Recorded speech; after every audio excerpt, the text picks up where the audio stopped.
Yeah, I remember when I interviewed Kerry Lathan. He was one of the guys that was shot during the Mm-hmm. Nipsey shooting. Mm-hmm. We were talking to him while he was still in jail. Big U was on three way with us, and they were. He was basically back in jail for associating with a known gang member.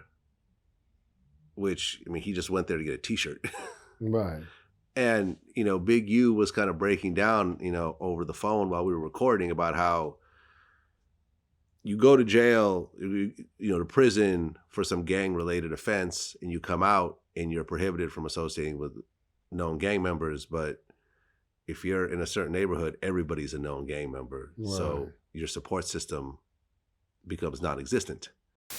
Well, the problem is, what we trying to address is not only just with him, we trying to address the way that they want people paroled, because he paroled to a halfway house, and in the halfway house said nothing but gang members. He just did 25 years with nothing but gang members. His family and everybody. So you can't have a rule that says if you come in contact with gang members, and these are the only people he knows.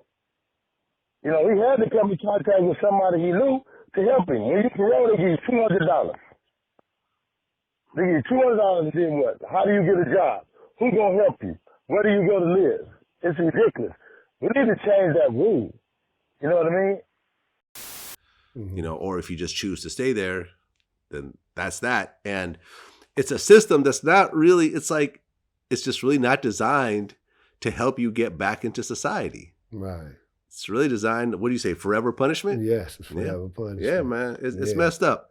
Yeah, it is. It is. And, it's a revolving door because, when you get out, you can't even take another route and get involved in something like, hustling, for example, legal things.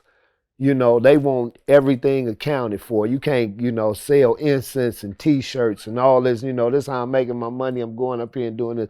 Nope. They want you to have a job. They want you too, yeah. All this, and they don't really provide an outlet for you to be anything other than obedient and feeling like you still bound to the system. You have to pay monthly, to be on probation, to be on parole. How much does it cost? Shit, I wasn't paying a motherfucking thing.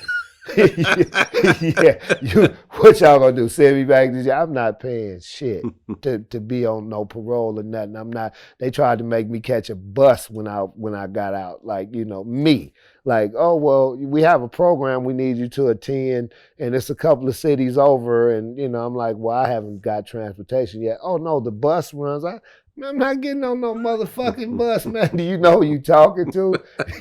Not big head like, oh, me, the rapper. It's just who I am as a California gang figure. You know what I mean? Right. I can't catch no bus to no city to city. Is you mad? Right. So, I had to run in with him about that. But you just had to stand your ground on a lot of shit with him. The best thing to do, and for those just recently paroled and everything, won't listen, sweat they ass about everything. I need clothing vouchers. I need hotel vouchers. I need work clothes. I need, this, that, and every time you go down there, have your hand out. They'll find a way to get you off parole within the year. That's the trick? Yeah. Okay. Yeah. There we go. We sprinkling game on come on. On people that are getting out. I'm gonna help my people. I mean, look, at the end of the day, so many of my close friends had done prison time. Apart from you, my son, my friend Omar, like my friend Stretch. These are all guys with felonies on their records.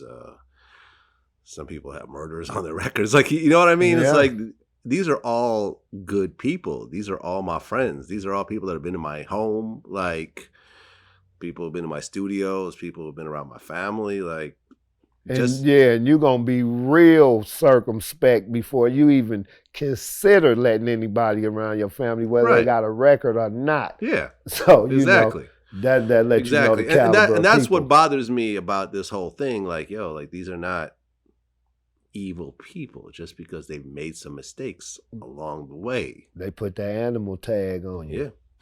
One of the questions that someone sent me, I thought was pretty good. They wanted me to ask you this. They said, after a life of gangbanging, robberies, violence, and long prison stints, what are the top 3 qualities that allowed you to survive and avoid death? It's not just that you're a tough guy. A lot of tough guys die. How are you able to navigate these complex environments successfully? Developing a spiritual connection with God.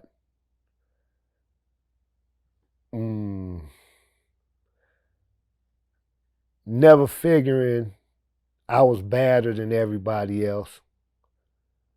You know, just playing my part and standing my ground and pushing my line, you know, how it was supposed to be pushed at whatever time that I found it necessary. And intelligence. There you go. Top 3. Yeah. 3 great qualities. Right. Yeah, because being a tough guy ain't gonna do it. There will be somebody tougher. They come and go. Yeah, they come and go. And then when you get bested and you're not the tough no more, then what you got to go on. Well, remember when Suge Knight first got knocked out? Yeah, I think I was in prison when that happened. Yeah, by like a barber. Yeah. And it was like everyone was looking at themselves like, whoa. You know, it wasn't like, yeah, Mike Tyson knocked him out. Okay, yeah, we could see that. No, like just a guy that cut hair for a living. 8 ounces of pressure on that chin. That's it. That's 8 ounces. 8 ounces. Yeah. A 12, 13-year-old kid could knock a grown man out, catch him in that sweet spot with enough force. Huh. You gone. Yeah. You know, and that's just what happened.